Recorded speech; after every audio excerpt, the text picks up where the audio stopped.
И когда он занимался этим, у него, ну, как появилась идея, он знал Феликса Алборова, работы с ним, и у него появилась идея восстановить Кишинфондер. Нет, Даллафондер, по-моему.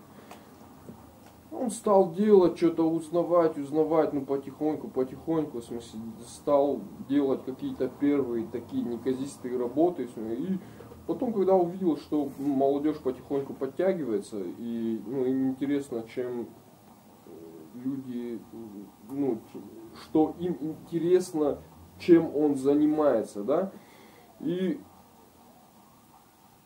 он стал в режиме диалога, ну, узнавать, ну, что актуально сейчас восстановить, что лучше сделать.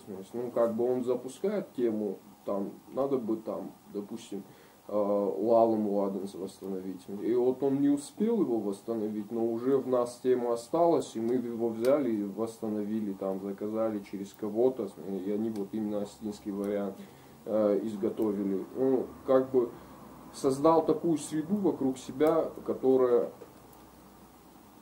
естественным образом, в смысле, просто вспоминала в режиме, ну, вот, бытовой темы, в смысле, что такое вообще астинская культура, в смысле, какая она настоящая, не со сцены, какая она настоящая, в смысле, вот, и правдивая, в смысле. Он, ну, вот, знаешь, какой смешной был тип, смешной и, ну, такой провокатор, можно сказать. Он ни разу мы через пост, допустим, в Южную Осетию не проезжали, чтобы какой-то хохмы не случилось. Вот, ну, там линия, за которую заступать не надо, в смысле, он за нее заступить должен, в смысле, ну, как-то спровоцировать их, в смысле, чтобы их охаять лишний раз, короче, в смысле, что они здесь без понту стоят, что один народ не надо делить. Вот такие вот моменты. И частенько мы с ним проезжали, ну, на разные Зуары Понта, там, в разные ущелья. И вот все знают, а мы даже, ну, не вхожи туда, можно сказать. И он нас знакомил таким образом, в смысле, что вот здесь Таланджерос будет, в смысле, здесь будет Макал Габарта, в смысле, в таком-то числе. В смысле, у него уже какие-то знакомые там, в смысле, уже какая-то сфера влияния, да, в смысле, что вот сейчас мы можем, в смысле, там убрать водку, чтобы, ну, была только арака, в смысле, но завтра, впоследствии, в режиме общения, в смысле, так получится, что, ну, останется там пиво, потому что там есть адекватный человек, который этим занимается, который зварует. И вот формат его влияния на республику был вот на таком личностном уровне, и он довольно много поменял вообще в обществе таким образом. Оно не принималось, оно тяжело проходило, в смысле, но оно проходило потому, что оно проходило не со стороны бюрократически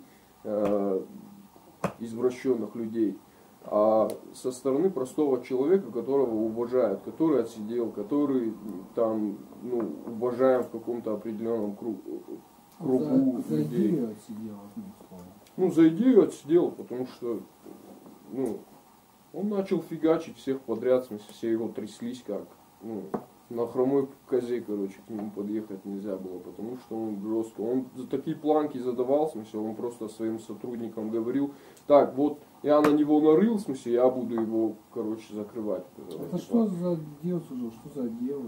ОБХС. ОБХС? ОБХС, да. И ему все говорили, ну ты типа что, моросишь, ну ты знаешь, кто это такой, в смысле. Ну, не похеру. И он вот один пер вот так до того момента, пока его не взяли, не сфабриковали и не посадили. Но сильнее всего он повлиял вот дело инструмента. Да, через культуру. Он на уровне ощущений, в смысле, и общения с молодежью, с молодым поколением, выстраивая отношения не в плане, что я старший, а ты младший, хотя мы хотели, чтобы так происходило, но он выстраивал отношения, что шмах мембалташ, мах амболташ, и, ну, там тому Березов, ну, говорит, ну, какие имболта, в смысле, ну, на хиштарда, в смысле, да, в смысле, шмах манон мембалташ.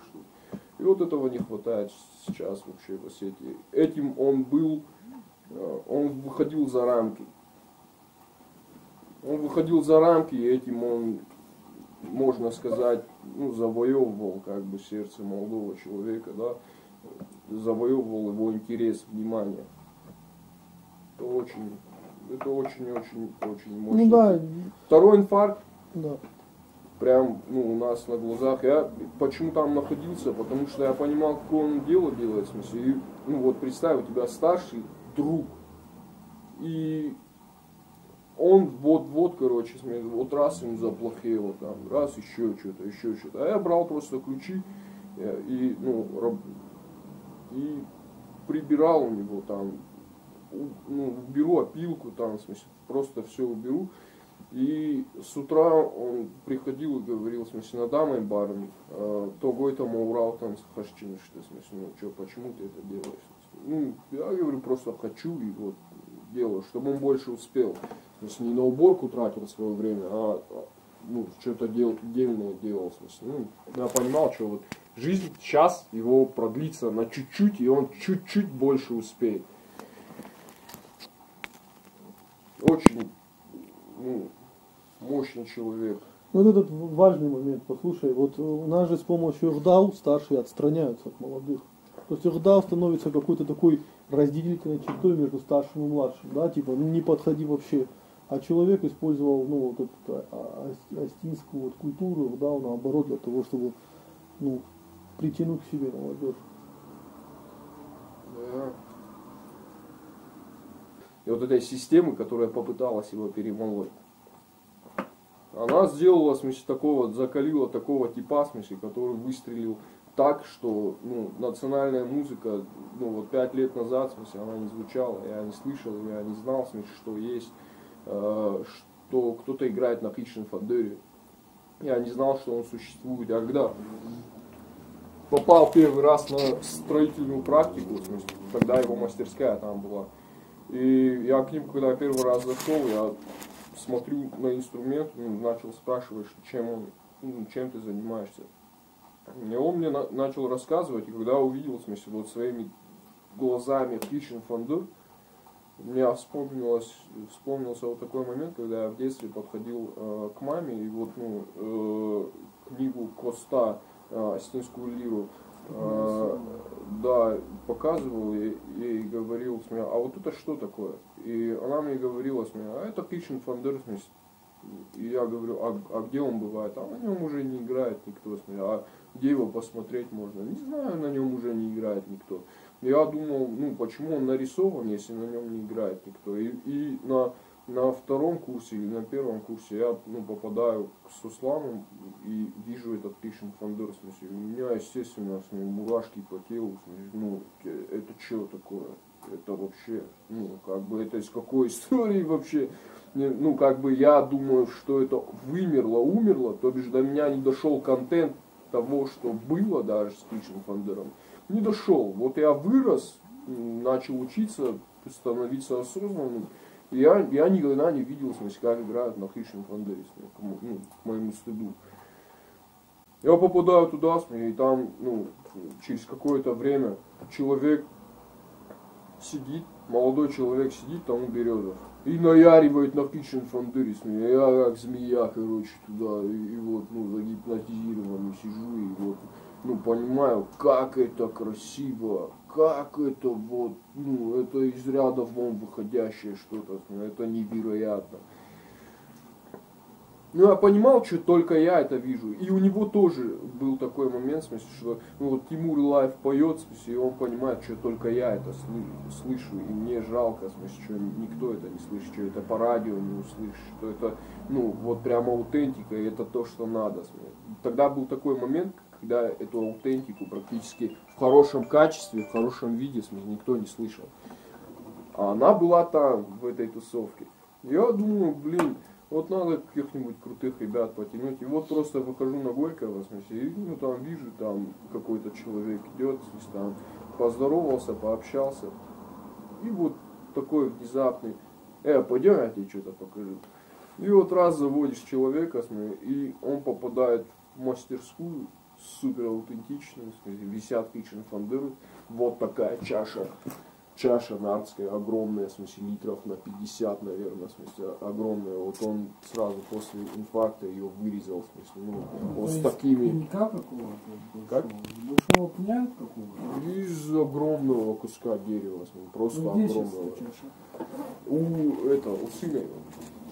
Мне, ну, нравилась та тусовка, каждый вот человек, который там находился. И ну, потихоньку мы просто вечером раз собрались и давай костер сделаем.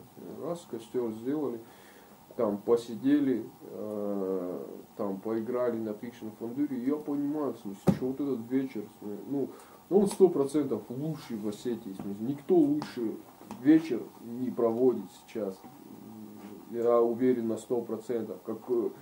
Где бы они ни находились, в смысле, хоть и не на Казбеке, на вершине. В смысле, мне, ну, то, что молодой парень сидит, и мы втроем сидим у костра, и один играет на Fiction Foundry, и двое подпевают.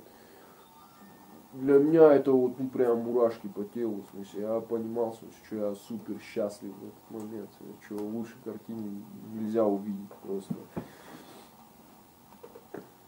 Потихоньку ну, там сформировался ансамбль, мне, ну, ребята ну, поняли, наверное, в смысле, что у меня есть слух, и тоже подтянули меня. Ну, я вообще не музыкальный. Я к музыке практически никакого отношения не имею. В смысле, ну, вот эта тусовка, которая была, сформировалась, они меня научили, вот как раньше это было, они меня научили подпевать, они меня научили они мне объяснили, друзья, не в училище искусств не объяснили, что такое музыка. А мне кенты объяснили у костра с Кейшенфондером, в смысле, что такое музыка. И так объяснили, в смысле, что ну, мне довелось там попасть в, смысле, в Москву, в Питер, там попасть в зал, в котором ну, Шостакович любил петь, то есть, ну, услышать эту акустику, ну, вообще, что ну, как это вот петь без микрофона, что это за, ну, удивительная тема, в смысле, когда сидит 100 человек, и они тебя все слышат, в смысле, и ничего не усиливается. И увидеть, как там дети сидят перед тобой, в смысле, которые, в принципе, ну, они очень чувствительные, да, в смысле, дети там с садика, в садике они понимают, что, ну, надо слушать. И они охреневают с того, что они видят. Хотя нету там никакого разогрева, никакой вот этой вот сценической темы. В смысле, просто пришли ребята рассказать им, что вообще такое осетинская музыка, и вообще показать, в смысле, какие звуки она издает. Как играет каждый из инструментов, чтобы просто это в их прям ДНК отпечаталось, в смысле, на ранних порах. И может быть что-то из этого когда-нибудь потом получится.